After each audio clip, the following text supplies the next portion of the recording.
this. Tea time, yeah, making a difference. One cup at a time. Tea time. So be sure to grab your tea, grab a seat, and tune in to Miss Liz. Tea time, making a difference. One cup at a time. Tea time, yeah. Tea time, time.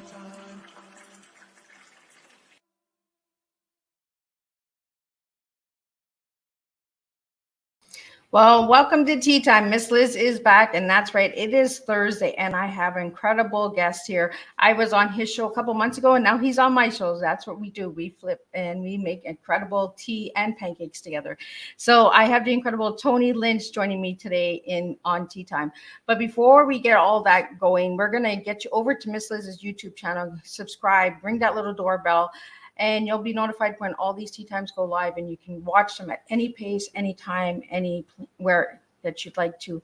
And then we're going to get the disclaimer going. We're going to get the bio. We're going to get Tony in here. We're going to spill a strong tea on tough, equipped, and adequate. I got it right. I had trouble with that word. I was practicing all afternoon with that word, but I got it. And we're going to serve a different type of tea in this house. That's why we do not serve a beverage. So you do not have to drink tea. You can have coffee. You can have a glass of wine. You can have whatever you're comfortable drinking. So let's get started. Disclaimer for Miss Liz's Tea Time live show. Miss Liz and myself is going live using StreamYard. Before leaving a comment, please grant StreamYard permission to see your name at StreamYard.com. Please be advised that the content brought forward for any Tea Time show hosted by myself, Miss Liz, is always brought forward in good faith. However, may bring forward dialogues and opinions that are not representative of my platform. The facts and information are perceived to be accurate at the giving time of airing. All Tea Time guests and audience participants are responsible for using their good judgment in taking any action that may relate to the discussion. The content brought forward may include discussions for some where they may be emotionally at risk. It is significant to know that the show is engaging in discussions, forums only to offer and inspire awareness and connection, and is not providing therapeutical advice. If you have any questions about the disclaimer or the panelist discussion, you may freely contact me, Miss Liz, through my email at bookingmissliz@gmail.com. Moving forward, should you choose to voluntarily participate in today's show in any aspect, I myself, Miss Liz, welcomes you. And should you decide that the show is not made for you at this time, I respect those wishes and will see you at a later show at a later date and time. Now, a little bit on my guest. Well, my guest is a friend. He's not just a guest. He's a friend, and he's family. So Tony Lynch is the founder of the nonprofit Memories of Us Limited, Grief Support for Men, and the Global Grief Network. Host of the podcast, Grief Let's Talk About It podcast, and the #1 international bestseller author, My Journey into the Grief World, started when he lost his son from unknown causes, followed by his mother 2 years later, which eventually, through some really bad choices, led him to lose everything for the 18th time in his life. He fell into a dark place. Eventually, he began to plan out his suicide, in which he was almost successful. But as they say, that was his aha moment. That's where he started to understand the process of grief, just from a different perspective, from a man's perspective. And since then, he has followed a path of creating space for men like himself to be supported, and began to process and understand his grief. So let me get Tony in here and let's spill some tea. Welcome, Tony. Hello, my friend. How you doing? I am doing good. And yourself? I am doing well. Thank you for having me on your show today. Excited. It is a pleasure. So, Tony, I'm going to take you back to when you were a little guy. So who was Tony as a little guy, and who's Tony now? Tony as a little guy, I was like a little artist, right? I loved drawing, right? I taught myself how to draw when I was around 3 or 4 years old. I think I made the distinguish between stick people and real people. And if my mother was around, she'll tell you that ever since I made that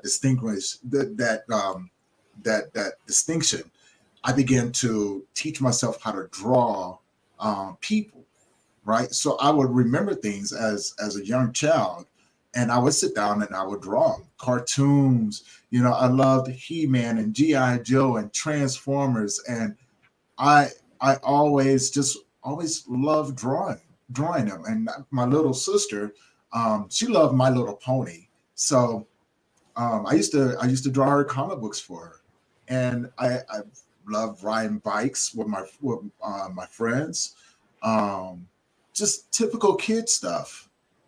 And at the age of 6, my life changed, and I had lost my innocence, which changed everything. Although I'm still my mother's son, I I had another side to me that that had started coming out, and I guess that's where my life really started to take a turn into a really dark segment. On one side, it was like Dr. Jekyll, Mr. Hyde. On one side, I'm my mama's son. I'm a straight A student in school. Um, on the other side, I was different. I had an understanding of the world at the age of 6 that there was people that was capable of doing really bad things to people. So in the same sense, I'm still trying to live a normal kid life, but I'm very cautious about how I move. I became very protective of myself and my younger sister, and it was just something that I just never talked about, but I've always carried it with me. So, Tony, did your family ever know what happened to you when you were 6? I told them. No one believed me, and so at the age of 6, it dawned on me that no one's ever going to believe that this just happened to me. So now on the other side of that, I can now use it to my advantage. Because since no one believed that it happened to me, well, that meant that I can do something about it. And either one or two things are going to happen. Either the person that's doing it to me, when I do this to him, he's either going to have to reveal what he did to me. Yeah. It's going to turn out bad for him. Or he's going to have to keep it a secret and have to heal. So he chose not to say anything, but he also stopped. He never messed with me after that again. So, Tony, do you believe that nobody believed you because you were a man? Yeah. And that's what it was. I was actually told, boy, nobody does that to young boys. You need to look out for your sister, right? You need to make sure that don't nobody do that to your sister. Don't be coming in here lying. And I was like, okay, all right. Well, I'm telling you what he just did to me, right? Even my father, no one ever believed that people were capable of doing that to young boys, right? It was like the neighborhood secret. Everybody knows about the guy, but no one's going to do anything. So when you say anything, it has to be hush hush. We don't talk about the child molester in the neighborhood, Yeah. right? And that's what it made me feel like. But again, there's ways that you can look at that, and in the way that I did, and go, okay, you don't have to believe me. You don't have to believe me, but I'm definitely going to use it to my advantage. So I did. When he tried it the last time, I put a knife in his stomach. Oh. And I told him, I said, go ahead, scream.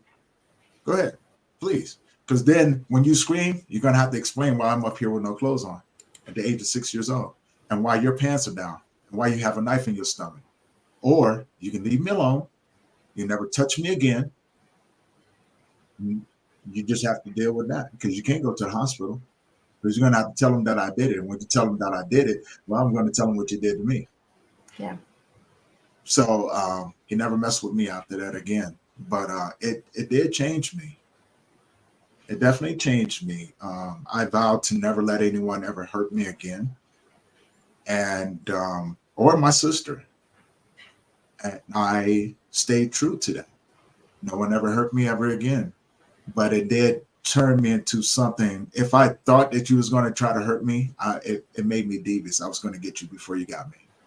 Yeah, and that's what we talked about when I was on your show, right? Is that flight or fight? Right. And I had no fear. I mean, when you've been thrown into a world of where you can see people that are capable of doing bad things, you're going to have to learn how to survive. Because now, when the people that you trust that look just like you are capable of doing these things to you, well, you're going to have to learn how to maneuver in that world. And sometimes you're going to have to make decisions that you may not like, but they're necessary in order for you to survive. So I chose to survive the best way I knew how. And I got really good at it.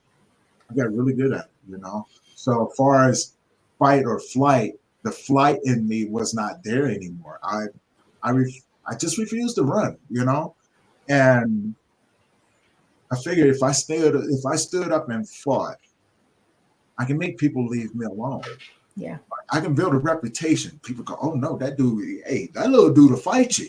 That little dude's crazy. You better be careful. He'll beat you with a brick. He'll hit you with a baseball bat or something like that. I was that kid. Yeah, I'll just hit me if you want to, and you was bigger than me. My mom always told me if you can't beat him, you better pick up something and hit him upside the head. So I did. But you right upside the head with a brick and keep it moving. Well, we talked about that when I was on the show, right? I'm going to get you before you get me. I'm going to get you before you get me, right? Because you got to remember when you're that tall, right? When you're that small and everything, and everybody in your world is bigger than you, what do you expect? How do you approach that situation? Yeah. You have to learn how to protect yourself, or you're going to be a victim.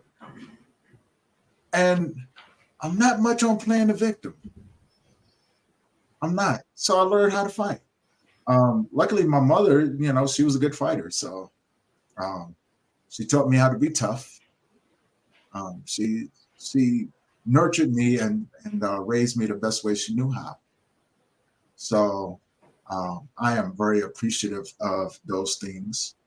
But there was damage done. There was definitely damage done, because you got to remember, when parents are raising children, there's no blueprint, and sometimes the oldest one is the one you experiment with the most. Yeah. And plus I'm a young boy, so in the eyes of your parents, I got to be harder on him, right? Yeah. And I'm a child, so needless to say, I got my butt whipped a lot. But we grew up in that time, right? Where it was you go get your whip, and you want to make sure. Yeah, you got to go pick your switch off the tree. Doesn't hurt, right? You're like, oh, is that going to hurt me? Yeah, you got to go pick your switch off the tree. Like, no, I don't want to pick the switch off my tree. What makes you think it? No, and they played a cruel joke on you, right? So when they say, go over there and get the switch off the tree, you pick your own, you come back with the little small one. Well, what they forgot to tell you is that they already have one. Yeah. So why you gonna have me go over there and pick the switch that I want and you already have one? I feel like you set me up for failure. Yeah. Yeah, they always had one ready. And just in case you didn't pick a good one, right? They had that other one waiting for you. So if for some odd reason was yours braided too? Oh yeah. Okay, so I know I wasn't the only one, but like, oh, where'd you get that one from? That's nothing like the one I picked. Yeah. Nothing at all, right? Yeah.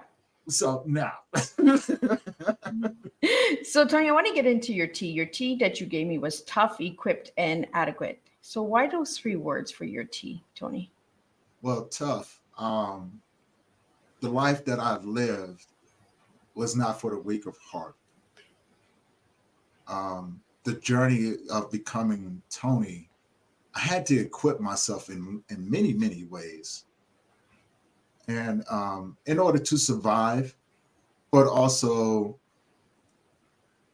to become the best version of myself. So, throughout your life, you have to equip yourself with certain things because of the different versions of yourself that you have to become. Yeah. Throughout the journey, throughout the process. And what was the last one? You gave me equipped. Well, equipped or adequate. Adequate. That's what it was. Adequate.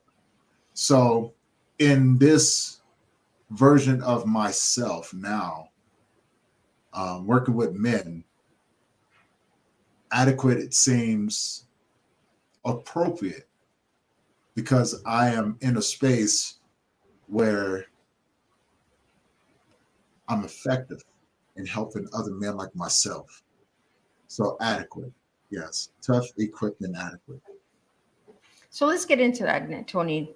How you became the founder of the nonprofit Memories of Us Limited. So how did that start? How did that come about?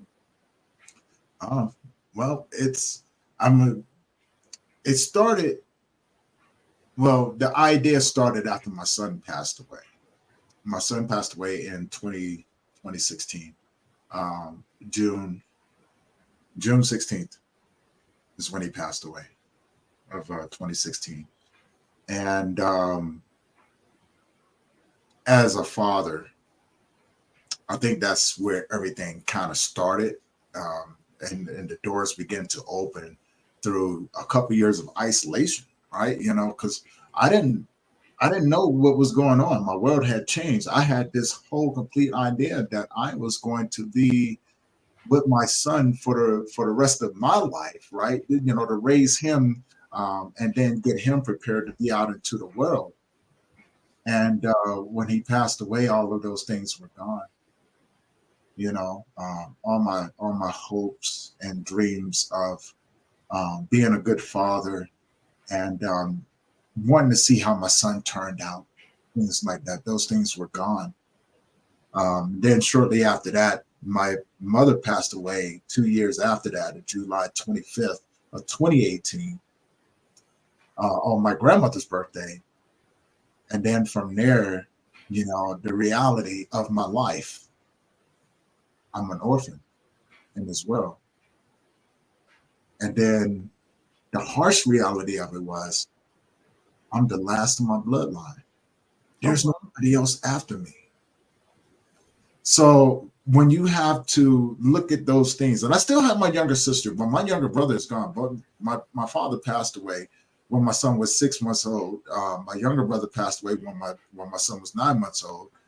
Um, and so with the compilation of all of those different things, you know, you tend to look at life in this truth. The reality of it is I'm alone in this world. I have my younger sister, but when I leave this place, I'm still going to be alone. She can't come with me. And walking the path that I've walked has been a very, very lonely one. Very lonely. Everything I had to learn how to navigate on my own. I didn't have anyone to come and say, "Hey, Tony, you know, let me help you out with these things and this, that, and the other." I mean, I've had some pretty good people to come along to give me a hand up, but for the most part, it was just me. And so after after that, after my mother passed away, I tried to run. Didn't know where I was running to, but I knew I wanted to run. Right? You know, the flight or fight. Right? You know, Right? I Yeah, want to you run away run. from the pain. Right? You know what I'm saying? And that's the only time in my life I can ever remember wanting to run away from something that I couldn't get away from. Yeah. And that pain, that deep embedded pain that was inside of me just would not let me go. So what I did, I started, you know, I was doing online dating at the time. I was dating this girl. She lived out in South Dakota. I said, you know what? I just need to get out of Colorado. So maybe I'll move out here to South Dakota, you know, and start this life, you know, start over something different and things like that. And I got out there, and 3 months later, I had lost everything. I had my own personal gym, started my personal training company. I had just left. I had just left Colorado. I had lost everything. Everything. I am now in a foreign place in the middle of winter with nothing. And now I have to get rid of everything that I have, all of my gym equipment, um, everything that I thought that I would need, you know, to have a good household. And I had to get rid of everything. All I had was my clothes and a couple of weights that I had saved. And then from there, you know, I drove back to Colorado, you know, with my tail in between my legs, not knowing what I was going to do. I just knew I had some friends that was like, "Come on back, Tony, come on back." their hearts were in good places, but the reality of it was, I'm a grown man, um, sleeping on other people's couches. That doesn't last too long. Yeah. Doesn't last too long at all. And their intentions was good, but the reality of it is that there's it's just a reality, you know. At some point you have to go, Yeah. right? Because if they have a family, you know, the wife is going to be looking at them like, why is he still sleeping on the couch? You know, and they have kids. Yeah. Now, I've never heard anybody or anything like that. And these people I've known for quite some time, but it's just the reality of it. So eventually I would have to jump from one couch to another couch, sleep in my car, right? You know, and sometimes I would just go sit down by the lake till I would have to go to work the next following day. And then, you know, take my paycheck and go get a hotel room so I could sleep in the bed, and, you know, and this whole time, no one, no one knew. I was good at hiding that part of my life. And what ended up happening is that I was so tired. I was so tired. And I couldn't explain the tired. And I thought to myself, yeah, I want to do it. And see, when you go from a place where you see so many things happen, you have this interpretation of, you know, at some point, you know, at some part of you, you're afraid to take your life, right? Yeah. That fear was not there anymore. I just said, you know what? I think the world would be a better place without me. I wouldn't have to go through the things that I'm going through right now. I wouldn't have to try to figure out what my life has fallen. So I began to plan out my suicide. And I did it in such a way no one knew what was going on. I was able to put on this mask. And at that time I was working out and looking good and everything. So people never asked me how I was doing, right? You know what I'm saying? No one ever asked me. So I was like, all right, you're not gonna ask, I'm gonna keep this up, right? You know. And so what I started to do, I started playing 3D chess with my friends. You know, I had friends that would call me up on certain days. Tony, how you doing, man? Doing good. So when I started realizing what they were doing, I stopped answering the phones on the day that they would call me. Oh, okay. Right? You know, I stopped. They go, oh man, do you want to go fishing or something like that? And if it was on the weekend, nah, man, let's go during the week. So they got used to me going during the week. They got used to me not answering the, you know, calling them during the week and not on the weekend. So when I realized that I had a consistent opening on the weekends, I said, I got my opening. So I had told myself I had packed up a few clothes, went to work, and I had my bag in the back of the car. People's like, "Oh man, we're gonna see you Monday," and this, yeah. And I took off, headed up to Utah, and I drove up there, got myself a hotel room that night. The next day, I went and fished at the river, and you know, pretty much said my goodbyes, asked for forgiveness, you know, for what I was about to do. No one's going to be looking for me, right? Yeah. You know, they're not going to be looking for my vehicle. I just paid up my vehicle for like the next 4 months. You're not going to come looking for it, right? If it's not a delinquent, what you going to come looking for me for, right? Yeah. I just self this gun, this 45, and I bought myself some hollow tips and some hollow points, and I said, you know what? If you're going to do it right. Right, do it right. You know, don't half step. Do it. Okay, cool. So here I am. I'm up there, and I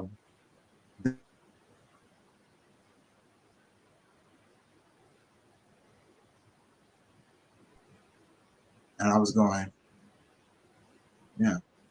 Please forgive me for what I'm about to do, but I can't do it no more. Mom, grandma, dad, brother, son, hold a place for me, because I'm coming to come see you soon. Sunday night, checked out at a hotel. I went over, drove out to the middle of the Moab Desert. There's nothing out there. It's just me, the mountains, and the night sky. And I just sat there for a minute. And I remember 2 seconds away from pulling the trigger, and this voice had called out to me. Now, although I had made this decision, the last thing that I wanted to do was do it in front of anyone and scar them. Yeah. Right? Plus, no one knew where I was. What do you follow me for, right? No, you're home somewhere, right?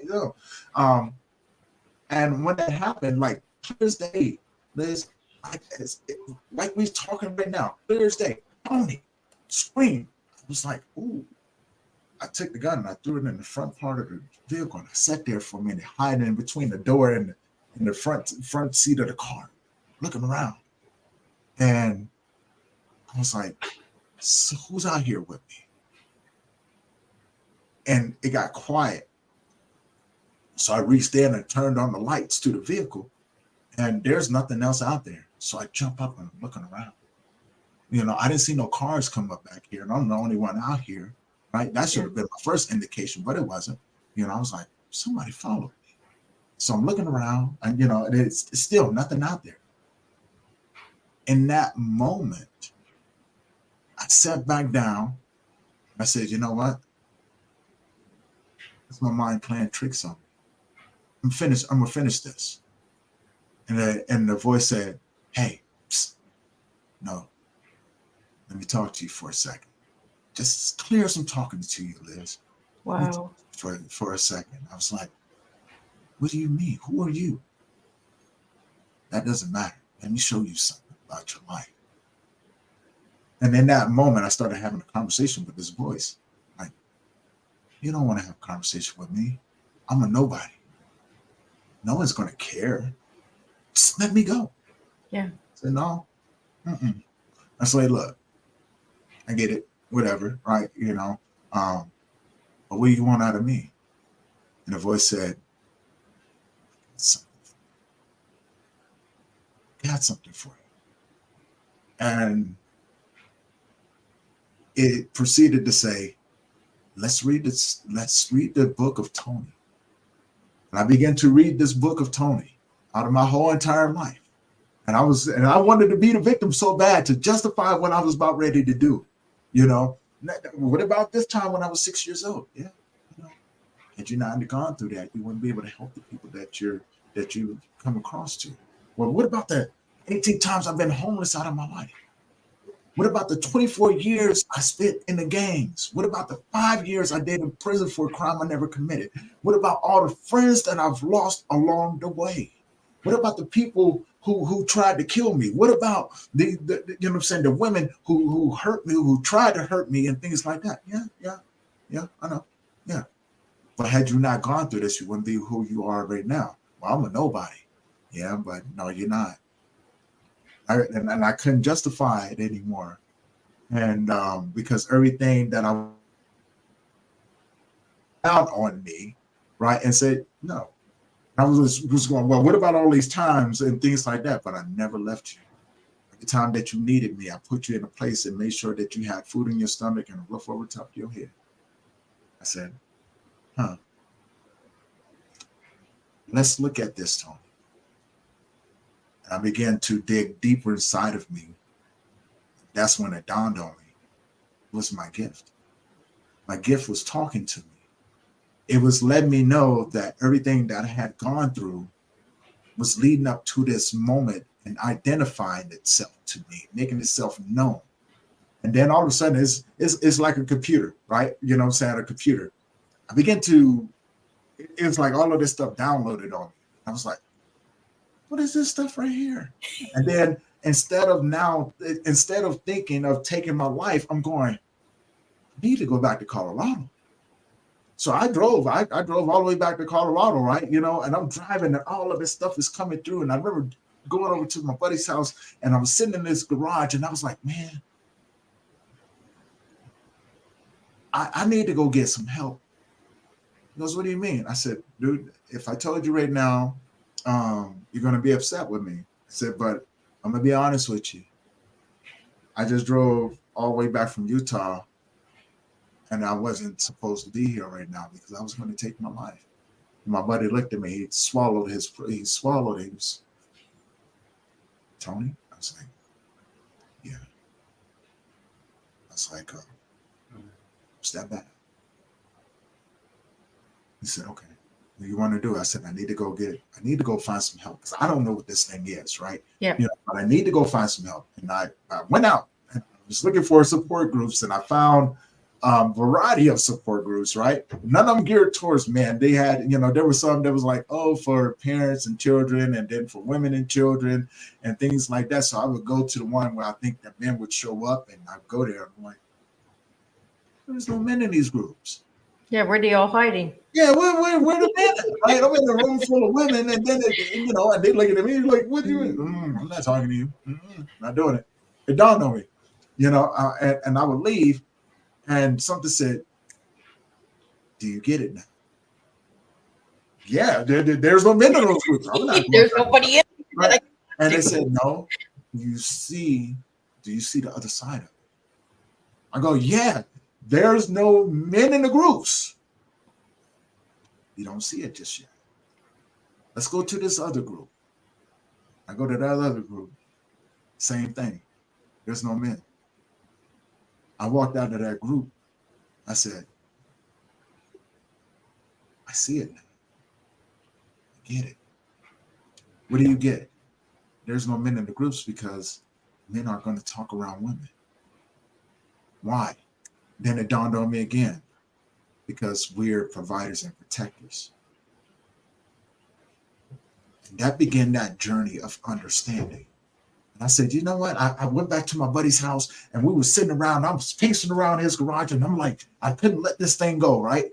And I told my buddy, I said, you know what? I'm going to start a nonprofit. He goes, oh, yeah, what are you going to do? I said, I'm going to start a nonprofit to help men like myself. Then I argued with myself for the better part of 9 months after that. I was like, I'm not doing it. And the voice just wouldn't let me go. Tony, do it. And I was like, and my heart wouldn't let it go. It became this pull. I was like, no. It was like smacking it. Get off me. Get go somewhere. Right? And that's what I'm going somewhere, right? But I couldn't let it go. I could not let it go. I didn't understand it. But I knew I couldn't let it go. And then I made the decision. I started making phone calls because I've never done anything like this before. I've never started a nonprofit. What do I know about doing stuff like this, right? So I made a phone call, and the guy asked me some questions. And I was like, well, I don't have any of those things, right? All I have is this idea. He goes, well, you call me back when you got a working nonprofit without a 501(c)(3). I stopped and I was like, hold on, let me get this straight. You want me to build a nonprofit without actually having a nonprofit? Is that what you're saying? He goes, yeah, that's pretty much what I'm saying. I said, okay. So I stopped and I was like, this man is out of his mind. This man is out of his mind. And then, I'm such an introvert, right? But I knew there was something about it. And I was like, when I told my buddy, I said, man, I need to, I'm going to do this. I just don't know how I'm going to do it. So now, granted, for the type of work that I was doing was trying to get into, there's no blueprint for it. There was no men's groups out there. There was no nonprofit, based around men that I could follow. Right. And I was like, well, how am I supposed to do this? Right. And, lo and behold, opportunity started to present itself. I began to go into these little networking events. And I began to talk about my nonprofit as if it already existed. And then I began to just speak this language that I wasn't familiar with, but I was very familiar with. Right. And what I mean by that is as if the language is already in me. And it just flowed out of me. although I couldn't tell you where it came from. I knew how to hold space before I even knew what holding space was. I knew what mindful, I knew how to be mindful even before I knew what being mindful was. I knew things that I could not explain to you.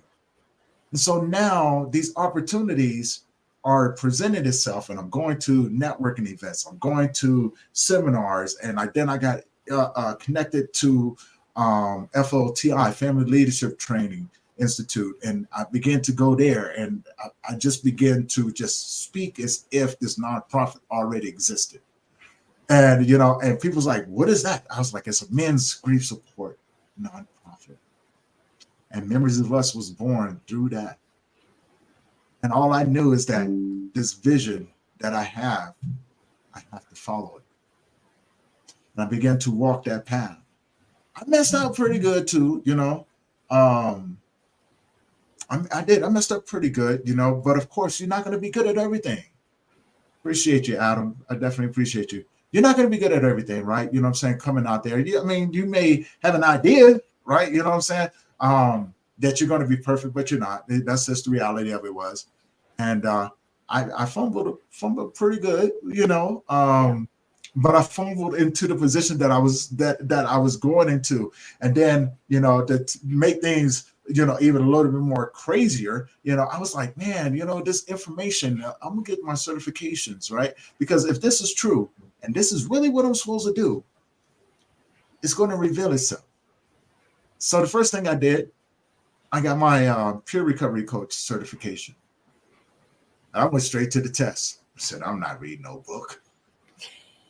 I'm not reading no book. No. If this is real, you know what I'm saying? I don't need to read. I just need to do. Don't read no stinking book. Who needs some blueprint? Who needs a blueprint to put this thing together? I went and took that test, and I aced it. Couldn't tell you where the information came from. And then I said, I think I'm going to get my suicide intervention certification. So I did. I went online and I found this certification program. I said, I ain't gonna read no book. If this is for real, you know what I'm saying? Because I don't know where this information is coming from. If this is for real, then it shouldn't have no problems with passing the test. Yep. So I went straight to the test and I aced it. I said, I think I may be in trouble. This is a little bit more than what I actually thought about, right? So then I said, you know what? I'm a do something different. I'm going to take my mental health first aider and get that certification. And they did. And I got that one too. I said, no. Did you read the book? I didn't read the book neither. I was like, no, I'm not reading the book, right? But this information just kept pouring out of me. I was like, well, this makes sense. This makes sense. This makes sense. Then I aced it, right? I was like, whoa. I may be in a little bit of trouble because I may just be a little bit crazy, but I may just be a little bit smart too, right? And so now I said, you know what? I'm gonna get my mental health certification. Not gonna read the book. I went and got it. I got that one. So then this thing called grief kept popping up. Now, mind you, I know nothing about grief, nothing whatsoever. I just know what's been downloaded into me that's been tugging on my heart and pushing me in these different directions and things like that. And I said, you know what? I'm gonna give my grief educators certification. And I did. I pondered that one for probably about a month or so before actually doing it. But then I finally did it. And I got it. And I was like, okay. I said, God, what are you trying to show me? And then I started just pondering a little bit. I said, well, you want me to work with men. If they're anything like me, this is going to be impossible. So at the time I was going to church and people kept telling me, man, it's going to be hard. Tony, men don't talk. Tony, you may not be successful at this, but you may be successful at something else. So then I started talking to other people who had tried who had tried these things and failed, but had been redirected into their own path. I was looking, I was like, I don't know. So we have a question here, Tony, from Adam. It says, I have a question. What's the difference between mental health in youth when in school compared to mental health in youth in the football world?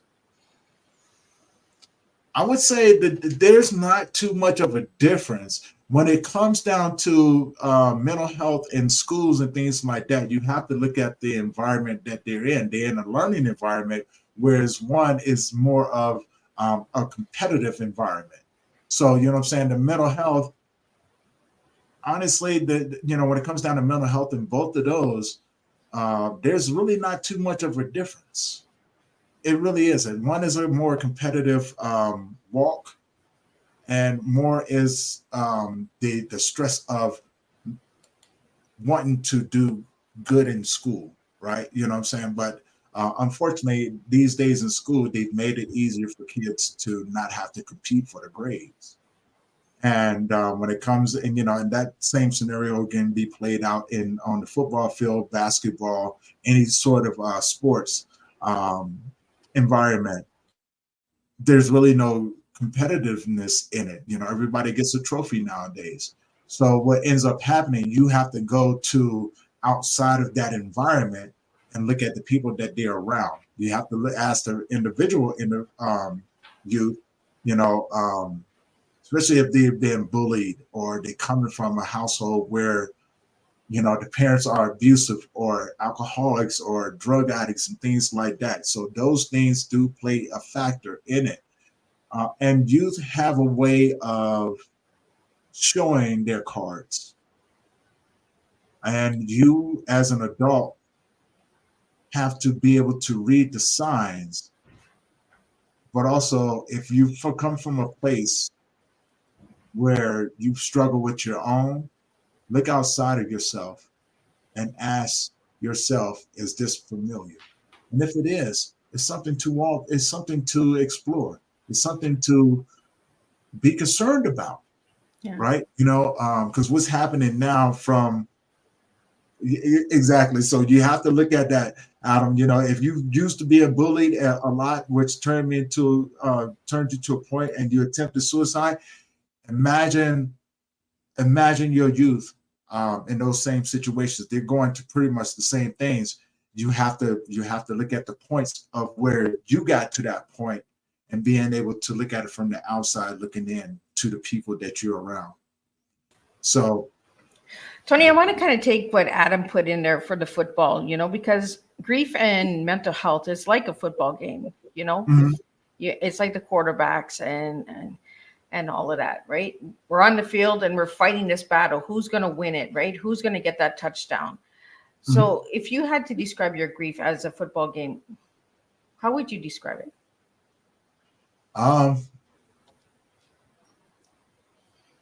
My mental health was the quarterback. My trauma was the tight ends. My addiction to alcohol was my defensive lineman, right? So in the same sense, my grief was the running back. It was my sneak play, right? It was the one I never expected. Yeah. It's that one thing. And so what ended up happening is that my trauma and everything is trying to protect me from the things, to keep me from falling apart. Yeah.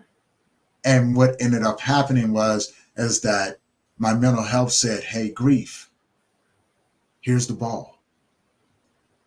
Go up the middle. We got you. Yeah.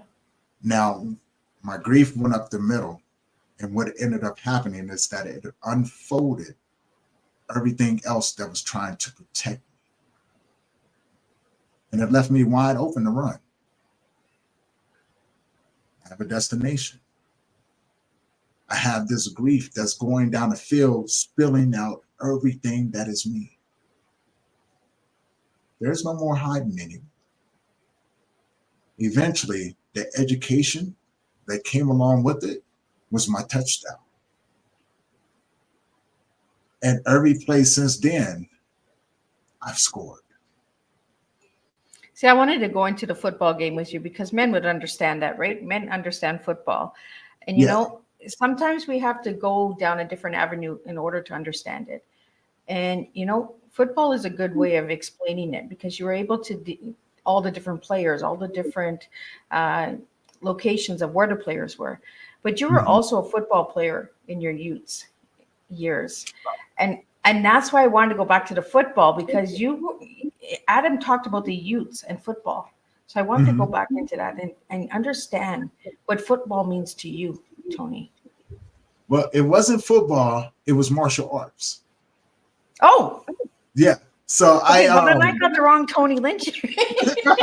no, it wasn't football. I mean, I did play football, but I mean, I wasn't the basketball player or the football player. I was martial arts, mixed martial arts, and boxing.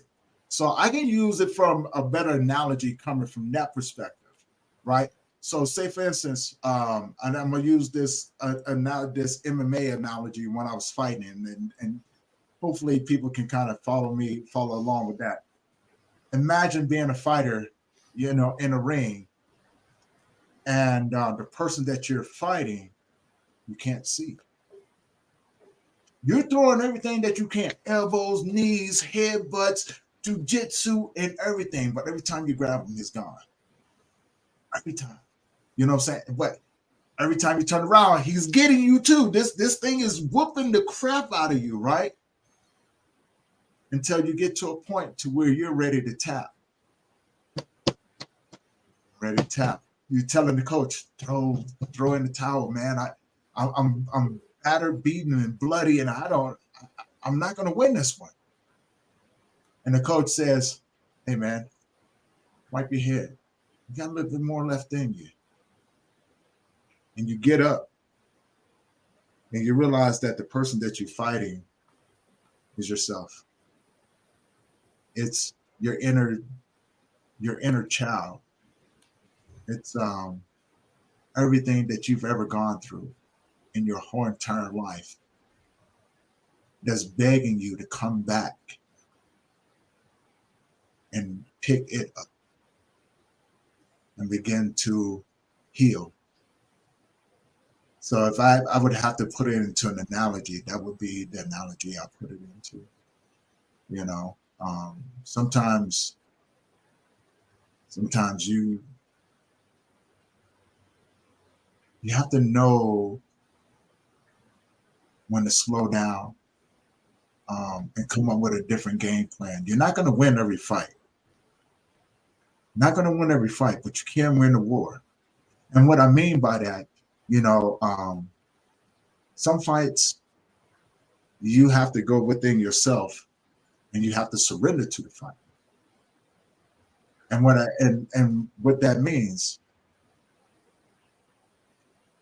is that you have to look at your younger version of yourself and become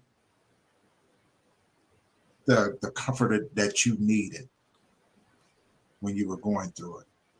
So you're not gonna always win, those fights and everything. You're gonna get your butt whipped a few times going through it. The key to it is knowing when to sit down, knowing when to stand back up, right? And not expecting people to come save you. But you can be that for yourself. So Tony, you wrote a story in an anthology. Do you want to tell us a little bit about that, your chapter in that book? Oh yes. So I co-authored a book, and it's called My Hardest Battle, or My Deepest, my biggest. Yeah, Go ahead. it's called My Hardest Battle, My Unseen Blessings. Yes, My Hardest Battle. See, I wrote the doggone chapter, and I can't even remember it. But I have the book over here. It's the Relentless, Volume 1. So last year, I was approached by a friend, Nelson Beltajar. Big shout out to him. Thank you for the opportunity to be able to co-author this book with so many amazing people. And he goes, man, I think your story is going to be amazing. Let's put it in there. He goes, and I got several stories, right? And then goes, which one you want to do? And I started shooting them stuff. And he goes, man, we could, what about, I was like, you know what? I want to talk about the loss of my son, because that was my biggest battle, but also my unseen blessing. Because had I not lost him, I don't think I'd be doing the work that I'm doing today. You know, so through my heart, my deepest pain, I found my blessing. So I wrote this, and gave him this chapter. I've never written a book before. Who would have thought? You know what I'm saying? Tony write a book? What? No, right? This is crazy. Way outside of what I thought I was going to do. And so we wrote this. I put that chapter in there. We launched the book, and we get the notification that morning, and where Nelson reached out to us and it's like, hey, we're now Amazon best-selling authors. And I remember laying there, and I was telling my girlfriend, I said, wow, I'm an Amazon best-selling author. Holy crap. Huh? 2 hours later, we get the another message. Hey, scratch that title. So I'm thinking to myself, what then fell through? Right? What just happened? They made a mistake. Oh no. Right? Did somebody make a mistake? Oh my God. Okay. So now I'm trying to think to myself, how do I backpedal out of this? Right? How do I tell the girlfriend, like, yeah, no, it didn't make it, right? It fell through. He goes, you guys are now #1 international Amazon best-selling authors. This is your new title. Own it. Ms. Liz, when I tell you the sense of humbleness that came across me,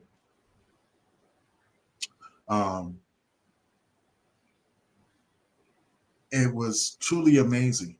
I'm just a nobody from Virginia. I'm just a little poor boy from Virginia that just wanted to do something to help some other people. That's all, right? I'm not, look, I just wanted to help other men like myself, and now I'm a #1 international Amazon best-selling author. Huh? I just wanted to have conversations to show people that they weren't by themselves. That's why I started podcasting and things like that. Now I look at where I'm at right now, and I would say I didn't see this coming. I just wanted to live within my gift. I wanted to be a good servant, fulfill my contract with this world, right? I wanted to use what I had learned and help others. And here I am, international best-selling author. And I get to meet people like Miss Liz, and have them on my podcast and share stories, right? And I can come on Miss Liz's podcast and have a great conversation with her and share stories again, and help those who are watching, to give them hope. Because I would tell you, if you knew the person that I was and the person that I am now, you would understand why I'm humble. I've been humiliated. I've been corrected and redirected. I've been a fool several times. I've had to hold myself accountable for a lot of things that most people wouldn't even look at, relationships. I had trust issues. I've been molested. I've had people that I thought that was friends try to kill me.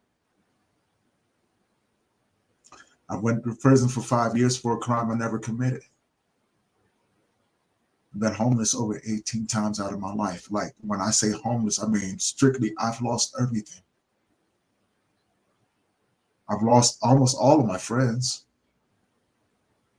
I've lost my parents. I've lost my younger brother. I've lost my son. I have 2 girls that, if they was to tell you the story, it would tell you a story of me being a deadbeat dad. Couldn't deny that. Only thing I would say, if you knew my life, you would know why that I didn't want them around. They were a hell of a lot safer being where they were than being with me. I've had my ass whipped by life, not by people, but by life. I've had to climb out of some pretty crappy places. But I sit here in front of you, Miss Liz, in front of everybody else, and I would say, if I can do it, I know you can too. And that's Tony, what it comes from.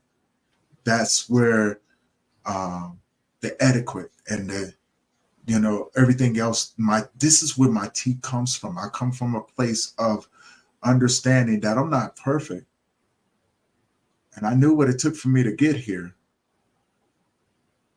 And I come from a place of understanding, I want to help those other men out there like myself and say, hey, look here, brother, I will walk with you. I may not understand everything that you're going through, but if you will allow me to walk with you and share some of what I have to give you the strength to get through your days, allow me to do that, because I will give it to you freely, openly, and without any expectations. That's who Tony is today. So, Tony, you gave me the one word survivor for yourself. And now I get it, because the book of Tony, you had to survive. Yeah. So, what has that taught you over your lifespan about surviving? Surviving is a temporary version of yourself. And what I mean by that, life will throw challenges to you, put you in situations to where you would have to adapt, survive. You have to survive, right? And as a man, we know this word all too well. Now, when you come from a background the way that I do, that's all you know, right? You don't see the other side of life, things like that. Surviving means that I have to become a version of myself that you may not know. But it doesn't matter, because if I don't survive, I'm going to die. Yeah. Because everything and everyone out here around me, if I let down my guard, it's going to kill me. It's going to take me out. Now, I can give up. Like so many other people did, and I wanted to, and like me, so many other times. Or I can take and look at the world and say, I want something different. I'm too tired to keep running, and I'm too old to keep fighting. So I need something different, and if I can't have something different, then take me. And then I realized that survival that was in me, there was another version of Tony in there. And I began to look at life going, you know what, this brown dirt over here, it just needs some little tender love and care, right? You know what I'm saying? That's all. It just needs some little tender love and care, right? I need to till the dirt for a little bit. I need to throw some fertilizer in there, maybe plant some grass seeds. See what I was doing? I was looking at the other people. I was looking at the Joneses with their well-cut yards and their green grass and all of those different things, but I wasn't looking at myself. So the survivor in myself was waiting to be born into the Tony that I am today. And that survivor began to go, there's no more need for this. Let's take some time. Let's breathe. Let's learn how to grow some grass, Tony. And what that meant was I became the version of me that you see now. So that I went from survivor to thriving in a world that I felt that was trying to kill me. And in many cases, it was. Now I just live. So, Tony, what final message do you have for the men out there?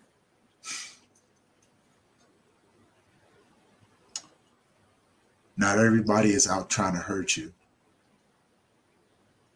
So if you could, in your journey of grief, begin to live life as if you're not afraid of being hurt, the right people will come along and will walk with you if you allow them to. Allow them to, because there's people like me that have walked that path before. I would love for you to invite me into your space, just so you have somebody there with you. And if not, reach out to me. I know some other people that will too. But not everybody's out to try to hurt you. So, Tony, if anybody wanted to reach you to be on your podcast, how could they reach you? They can email me, tolynch46@gmail.com, and just say, hey, possible podcast guest. We'll set up a time. I give you my calendar invite. You come on and we'll talk. Make sure that you're a good fit. And then when you come on, I would do my best to give you the best experience that you possibly have with a great conversation. And or they can go check it out and see how I do it. And the link that you have up there, thank you, Ms. Liz, for putting that up there. You can go there and check it out. And let me know what you think. Yeah, I think that's the best way for anybody to see what Tony does and how engaging Tony is as a podcast host. Go over to his YouTube channel, give it a quick subscribe. Support for support. We grow together. Yes. Tony, I really want to thank you for sitting and having tea with me today, because it was a pleasure. Thank you to all the listeners and supporters. Thank you, Adam, for joining in. Thank you, Lakita, for your presence. And thank you for just supporting Teatime, because without the support, we could not do this. Again, Tony, thank you so much. I really had a good pleasure with having this conversation with you. We will be back at 7 p.m. with Skull Games, where we're going to bring some awareness to sex trafficking and catching predators, because that's what we do with Teatime. We bring some real good, strong awareness to topics that need to be spoken about. So until then, I will see everybody at 7 p.m. Eastern Standard Time. Until then, keep sharing your tea and keep spreading the tea. Be yourself, and we can make a difference one cup of tea at a time. Thank you for having me on.